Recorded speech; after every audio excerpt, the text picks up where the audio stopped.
ஆக்சுவலாக உங்கள் ஃபேமிலியில் யாராவது இந்த வீடியோ நீங்கள் பார்க்குறீங்கன்ற பட்சத்தில் பைக் எடுக்கிறாங்க, என்னதான் பாவமாக இருந்தாலும் அது வந்து ஒரு லைஃப் டைம் மூமெண்ட்டு தான். ஃபஸ்ட்டு பைக் மாதிரி எதுவுமே வராது.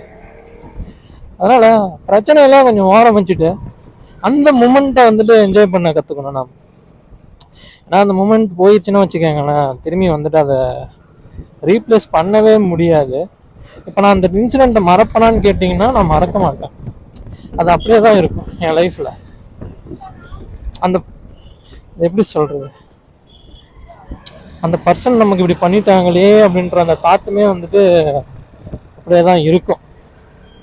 அதனால் எந்த ஒரு பைக் லவருக்குமே வந்துட்டு